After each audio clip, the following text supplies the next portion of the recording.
छात्र एवं छात्राओं, अपन विश्व की प्रमुख जनजातियां पढ़ रहे थे। उसमें दूसरी जनजात, पहली अपन ने एस्किमो पढ़ी थी, दूसरी बुशमैन पढ़ रहे थे। कल अपन ने बुशमैन के निवास क्षेत्र पढ़े कि अफ्रीका महाद्वीप में 18 से 24 डिग्री, दक्षिणी अक्षांश के मध्य बेचवानालैंड में।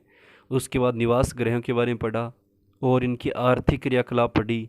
आर्थिक क्रियाकलापों में पढ़ा था कि जंगलों में रहते हैं, तीर कमान से शिकार करते हैं। मुख्य क्या होता है इनका? आखेट करना ही होता है। आखेट करने के तरीके अपन ने पढ़े थे। कोई दो तरीके देखने थे अपन को, कि गड्ढे में गिराकर या विषाक्त जल पिलाकर या फिर इनको कीचड़ में धंसाकर ये शिकार कर लेते हैं। आज अपन देखते हैं इनके औजार और बर्तन। यानी बड़ा प्रश्न नहीं आएगा कि बुशमैन जनजाति के निवास क्षेत्र, आर्थिक क्रियाकलाप और समाज एवं संस्कृति का वर्णन कीजिए। यानी छोटा प्रश्न आएगा, जैसे पिछली बार आया था वस्त्र और निवास क्षेत्र के आधार पर तुलना कीजिए। भील और एस्किमो की 2 नंबर का प्रश्न आया था, तो वैसे ही छोटे प्रश्न आएंगे। या फिर पिछली बार सील मछली कोई 2 उपयोग पूछे गए, तो जो एस्किमो जनजाति में अपन ने पढ़ी थी। देखिए औजार और बर्तन। बुशमैन जनजाति के प्रमुख औजार तीर कमान काम में लेते हैं। नुकीला डंडा होता है इनके पास, भाला होता है, बर्छा होता है, अग्निदंड होता है। ये इनके प्रमुख औजार हैं। और इन औजारों का प्रमुख रूप से ये जंगल में रहते हैं। जो मरुस्थलीय क्षेत्रों में पड़ा था, अफ्रीका महाद्वीप इनका निवास क्षेत्र है, तो वहाँ पशुओं का शिकार करते हैं जंगली, और उनको मारकर ये खाने काम में लेते हैं। बर्तन बहुत कम होते हैं, बहुत कम बर्तन रखते हैं। ज़्यादा इन बर्तनों की इनके पास से आवश्यकता ही नहीं होती, न इनके पास बर्तन होते हैं। तो ये औजार और बर्तन कौन कौन से काम में लेते हैं देखने कि तीर कमान होता है, नुकीला डंडा है, भाला है, बर्छा है, अग्निदंड है। ये इनके प्रमुख औजार हैं।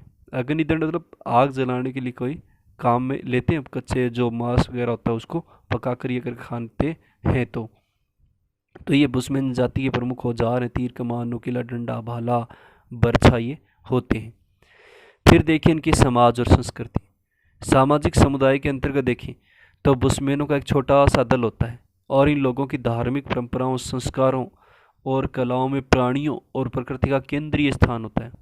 यानी समाज से ज़्यादा कोई इनके कोई ऐसे तो है नहीं कि ये समाज में रहते हैं, जंगलों में रहते हैं, वनों में रहते हैं। इन लोगों का छोटा सा अपना एक दल यानी समूह होता है, और इन लोगों की धार्मिक परंपराएं अपनी अलग होती हैं, संस्कार अलग होते हैं, कलाएं अलग होती हैं। और जो भी प्राणी यहाँ पाए जाते हैं, जो भी प्रकृति है उसका केंद्रीय स्थान, प्रकृति को मानते हैं और प्रकृति क्या करते हैं? पूजा करते हैं। ये लोग जादू टोना में विश्वास करते हैं, भूत प्रेतों में विश्वास रखते हैं, यानी जादू टोना को मानते हैं। भूत प्रेत होते हैं जो भी, वो भी इनको मानते हैं, उनको भी ये पूजा करते हैं, विश्वास रखते हैं। तो ये भीलों की समाज और बुशमैन की समाज और संस्कृति। तो ये बुशमैन दूसरी जनजाति अपनी पूरी है। यानी बुशमैन में या तो इनके निवास क्षेत्र पूछते हैं कहाँ पर है, बेचवानालैंड क्या 18 से 24 डिग्री दक्षिणी अक्षांश का क्षेत्र है, या इनकी आर्थिक क्रियाकलाप देखनी है कि आर्थिक क्रियाकलापों में देखें तो इनका मुख्य कार्य क्या होता है? आखेट करना ही होता है। या फिर भीलों के औजार और बर्तनों के नाम लिखिए, तो कई बार इनके औजारों के नाम पूछ लेते हैं देखने।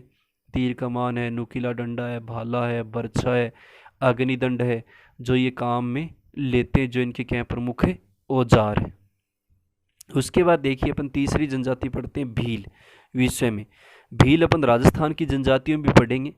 जब अपन 25वां पाठ पढ़ेंगे, पढ़ा नहीं, भारत जनसंख्या और अर्थव्यवस्था में लास्ट, उसमें भी सहरिया, ग्रासिया, भील, मीणा, इनके बारे में पढ़ेंगे। यहाँ विश्व के संदर्भ में पढ़ते हैं भील। निवास क्षेत्र देखिए, भील भी एक जंगलों में, वनों में रहने वाली, दुर्गम क्षेत्रों में निवास करने वाली जनजाति है। यानी ज़्यादातर जो भी जनजातियाँ देखें, ये पहाड़ी क्षेत्रों में रहती हैं, या मरुस्थलीय क्षेत्रों में रहते हैं, या जंगल या वन वाले क्षेत्रों में क्या करती हैं? निवास करती हैं। इनका मुख्य कार्य क्या होता है? जंगलों में रहना, और ज़्यादातर आखेट करती है। यानी इनका प्राचीन जो व्यवसाय वो आखेट करना ही था। जंगलों में रहते हुए जीव जंतु का शिकार कर लेते हैं, या आदिम ढंग से देखें तो कृषि करना क्या होता है? उनका मुख्य कार्य होता है। तो भील दुर्गम और निर्जन पर्वतीय क्षेत्रों में निवास करते हैं। दुर्गम क्या होते हैं? कठिन क्षेत्र होते हैं, पहाड़ी क्षेत्र होते हैं। निर्जन क्या होते हैं? जहाँ पर बहुत कम लोग निवास करते हैं। ऐसे पर्वतीय क्षेत्रों में देखें तो ये निवास करते हैं।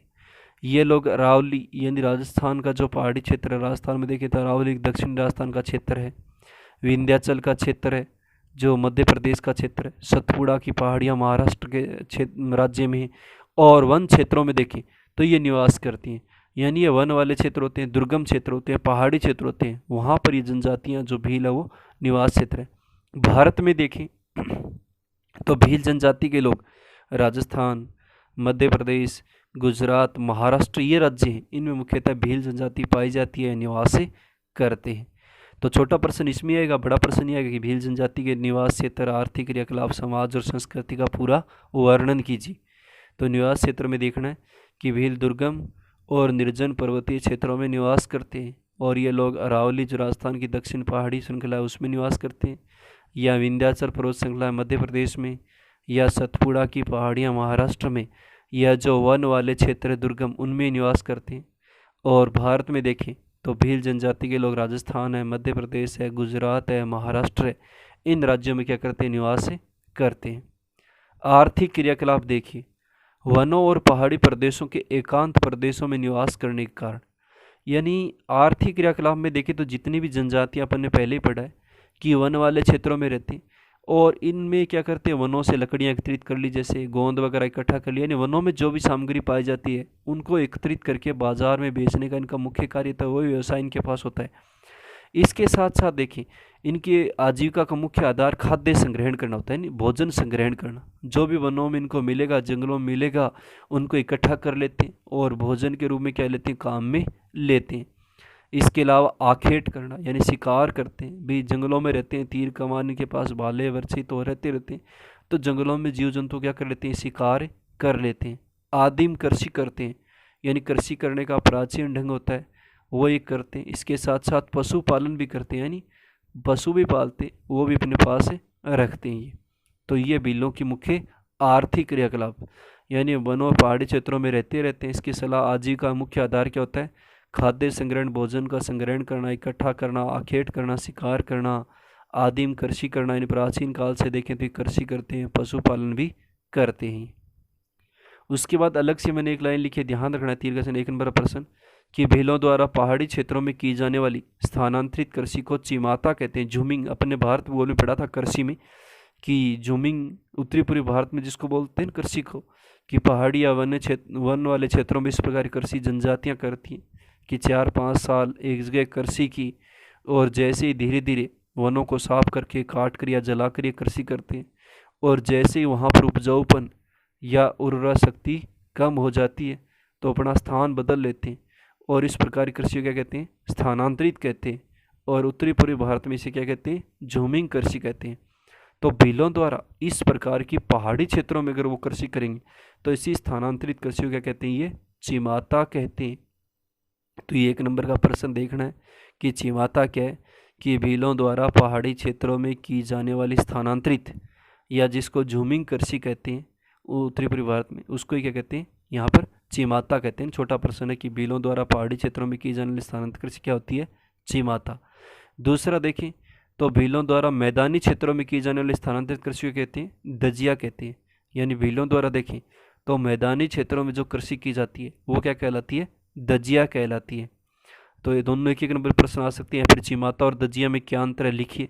तो चिमाता तो क्या हो जाएगी, भीलों द्वारा पहाड़ी क्षेत्रों में की जाने वाली स्थानांतरित कृषि क्या कहते हैं, चिमाता कहते हैं। और भीलों द्वारा मैदानी क्षेत्रों में की जाने वाली स्थानांतरित कृषि को क्या कहते हैं, दजिया कहते हैं। तो ये इनके आर्थिक क्रियाकलाप है। फिर थोड़ा सा इनके भोजन के बारे में कि मुख्य भोजन मक्का होता है, मक्का बोते हैं इन क्षेत्रों में, और मक्के को ये खाने के रूप में क्या करते हैं, भोजन के रूप में काम में लेते हैं। कोई उत्सव होता है या कोई त्यौहार वगैरह जैसे मनाते हैं, कोई प्रतिभोज जैसे शादी विवाह, ये कोई अवसर होते हैं, तो यहाँ पर इनके चावल और लापसी बनती है। यानी चावल और लापसी देखें तो उसको बनाकर क्या लेते हैं, खाने के रूप में काम में लेते हैं। तो ये इनका क्या होता है, मुख्य भोजन होता है। भील तीसरी जनजाति पढ़ रहे हैं, दोबारा देखिए एक बार कि दुर्गम और निर्जन क्षेत्रों में निवास करते हैं। यानी बड़ा प्रश्न नहीं आएगा, छोटा प्रश्न नहीं आएगा।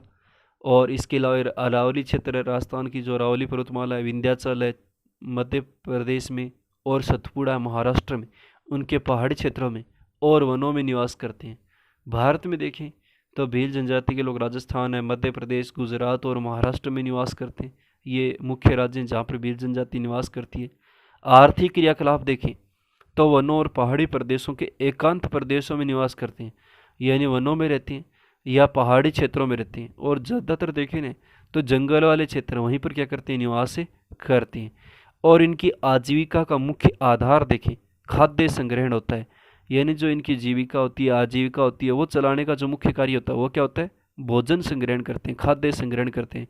इसके अलावा आखेट करते हैं, शिकार करते हैं। आदिम कृषि यानी प्राचीन काल में देखें तो इनका कृषि मुख्य व्यवसाय था। इसके साथ साथ ये पशुपालन भी करते हैं।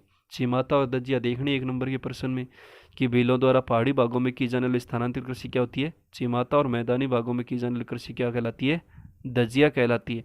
और भोजन के रूप में देखें तो मुख्य रूप से मक्का होता है, और उत्सव और प्रतिभोज के अवसर पर देखें तो ये चावल और लापसी बनाकर खाते हैं। भीलों के निवास क्षेत्र थोड़े मानचित्र में देखिए। अभी अपन ने तीसरी जनजाति भील पढ़ी है, तो उसके निवास क्षेत्र एक बार मानचित्र में देखिए। अपन ने तो पढ़ा था कि भील भारत में देखें तो राजस्थान, मध्य प्रदेश, गुजरात और महाराष्ट्र में रहते हैं। यानी राजस्थान का ही दक्षिण का क्षेत्र है। अरावली की जो पहाड़ियाँ हैं, राजस्थान देखें तो पूरा राजस्थान, और राजस्थान में देखें तो ये दक्षिण का क्षेत्र है। और इसमें भी देखें चित्तौड़गढ़ है, जैसे प्रतापगढ़ है, उदयपुर है, बारां है, कोटा है, इन क्षेत्रों में राजस्थान में निवास करती है। इसके अलावा ये थोड़ा मध्य प्रदेश का क्षेत्र है, जो विंध्याचल पहाड़ियाँ हैं उन क्षेत्रों में भी देखें तो ये निवास करते हैं। इसके अलावा गुजरात का क्षेत्र हो गया, ये पूरा गुजरात का क्षेत्र है। इस क्षेत्र में भी देखें तो ये भीलों का निवास क्षेत्र है। और इसके अलावा देखें तो महाराष्ट्र में ये क्षेत्र है जहाँ सतपुड़ा की पहाड़ियाँ अपन ने पढ़ी थी। तो इन पहाड़ी क्षेत्रों में और वनों में देखें तो ये भील क्या करते हैं? निवास करते हैं। यानी भीलों का ये मुख्य निवास क्षेत्र है। एक तो राजस्थान का क्षेत्र हो गया, जो अरावली पहाड़ियाँ राजस्थान के दक्षिण में देखें, चित्तौड़गढ़ है, प्रतापगढ़ है, ये क्षेत्र है राजस्थान का थोड़ा सा दक्षिण का क्षेत्र, इसमें निवास करते हैं। या फिर देखें तो दूसरा क्षेत्र मध्य प्रदेश का ये क्षेत्र हो गया, जिसमें मध्य प्रदेश में जैसे विंध्याचल पर्वत श्रृंखला है, वो पहाड़ियाँ, उन क्षेत्रों में निवास करते हैं। या फिर गुजरात का जो पहाड़ी क्षेत्र है उस क्षेत्रों में निवास करते हैं। या फिर महाराष्ट्र में देखें तो सतपुड़ा की जो ये पहाड़ियाँ हैं, इन क्षेत्रों में देखें तो भीलों का मुख्य निवास क्षेत्र है। मानचित्र में ऐसे दर्शाना नहीं आएगा कि भीलों के निवास क्षेत्र दर्शाइए आप, केवल समझने के लिए आपको बताया गया कि ये मुख्य निवास क्षेत्र है। जैसे राजस्थान का अरावली के क्षेत्र में हो गया, कुछ गुजरात का क्षेत्र है, पहाड़ी क्षेत्र है, इसके अलावा मध्य प्रदेश का क्षेत्र है। या फिर देखें तो महाराष्ट्र का क्षेत्र है, सतपुड़ा की जो पहाड़ी हैं उन क्षेत्रों में देखें तो भीलों का क्या माना गया? मुख्यतः निवास क्षेत्र माना गया। इन पहाड़ी क्षेत्रों में निवास करते हैं। जो दुर्गम क्षेत्र होते हैं, वन वाले क्षेत्र होते हैं, उन्हीं क्षेत्रों में निवास करते हैं। मैदानी क्षेत्रों में जनजाति नहीं पाई जाती देखें, या महाराष्ट्र में देखें, या फिर महाराष्ट्र या मध्य प्रदेश में देखें। देखिए भीलों के वस्त्र देखिए, पिछली बार RBSC 2019 में लिखा है मैंने, ये प्रश्न आया है पिछली बार कि भील और एस्किमो की वस्त्र और निवास गृह के आधार पर तुलना करनी आई थी 2 नंबर की।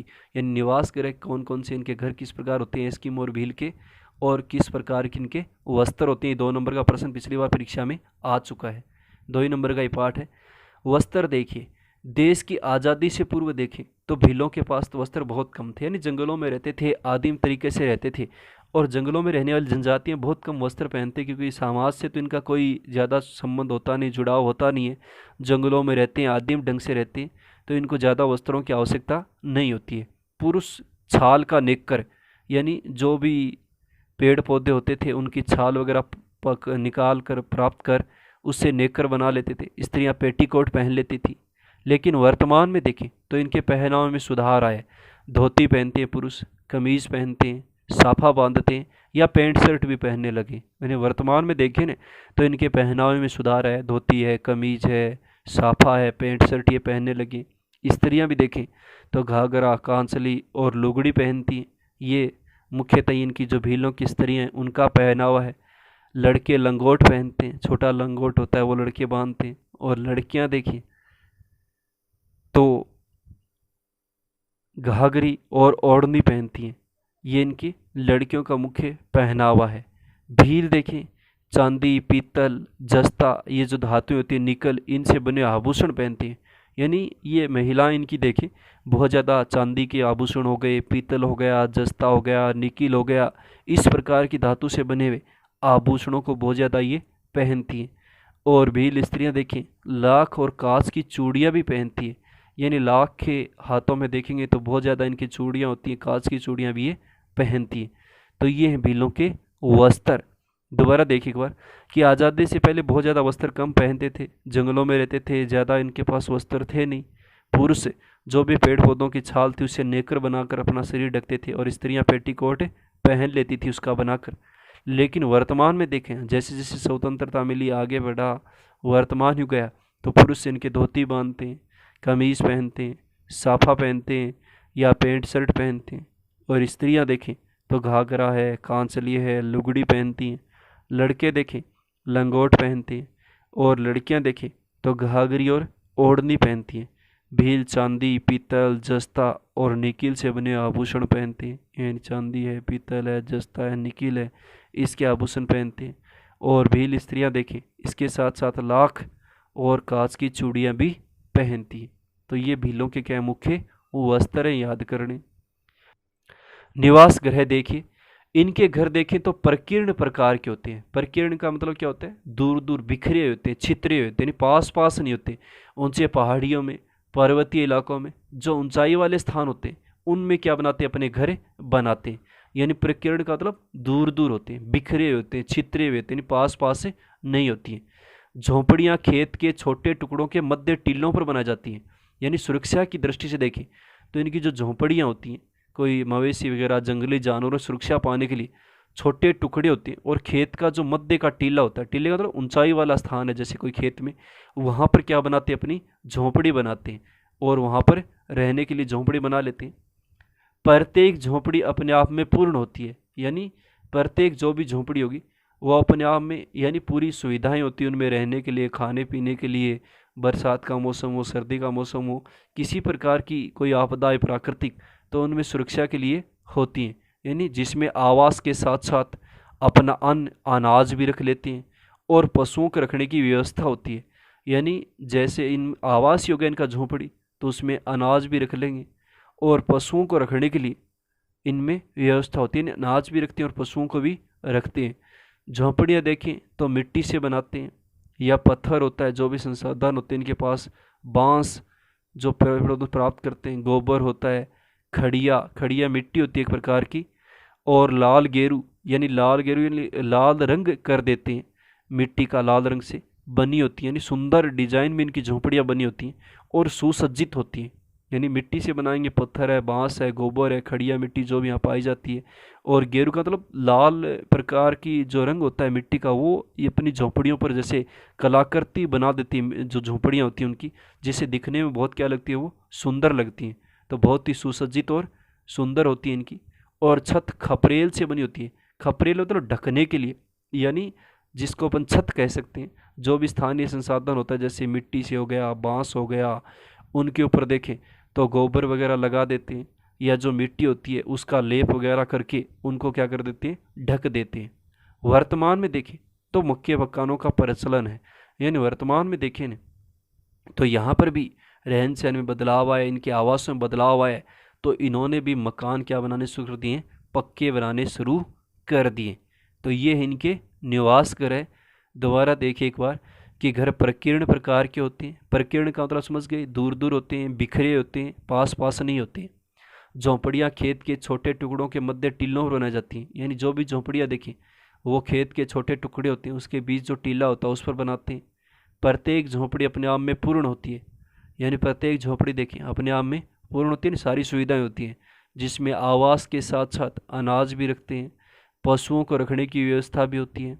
झोंपड़ियाँ मिट्टी है, पत्थर है, बांस है, गोबर है, इससे खड़िया मिट्टी होती है, लाल गेरूनी लाल रंग की, जैसे अपन लिपापोती करते हैं वैसे सुंदर ये डिजाइन आते हैं जो भी झोंपड़ियाँ होती हैं उसके आगे, और उसको अलग अलग रंगों से रंग देते हैं। मिट लाल गेरू का मतलब एक प्रकार की अपन कह सकते हैं कलर कर देते हैं मिट्टी को लाल रंग से, जो भी मिट्टी होती है उस पर, और बहुत ही सुंदर इनकी डिजाइन होती है देखने में। छत देखें खपरेल से, खपरेल मतलब जो भी संस्थानीय संसाधन उनके पास, चाहे मिट्टी है, बांस है, उसको ऊपर से ढक देते हैं उसके ऊपर बनाकर, यानी कच्ची होती है। और वर्तमान में देखें तो इन्होंने पक्के मकान बनाने का भी प्रचलन, यानी वर्तमान में देखें तो इन्होंने मकानों को पक्का बनाना क्या कर दिया है? शुरू कर दिया है। फिर अलग से देखना लिखा है मैंतीर का 1 नंबर प्रश्न आ सकता है कि भीलों के छोटे गांव के समूह को फला कहते हैं। प्रश्न आता है कि और फला क्या होते हैं? यानी भीलों में देखें तो छोटे गांव के समूह क्या कहलाता है? फला कहलाता है। यानी 1 नंबर का प्रश्न आ सकता है कि भीलों के छोटे गांव के समूह को क्या कहते हैं? फला कहते हैं। फिर लिखा है भीलों के बड़े गांव के समूह को पाल कहते हैं। ये प्रश्न भी आ सकता है कि पाल क्या होते हैं, कि भीलों के बड़े गांव के समूह को पाल कहते हैं। तो दोनों ही याद करने कि भीलों के छोटे गांव के समूह को फला कहते हैं और भीलों के बड़े गांव के समूह को क्या कहते हैं, पाल कहते हैं।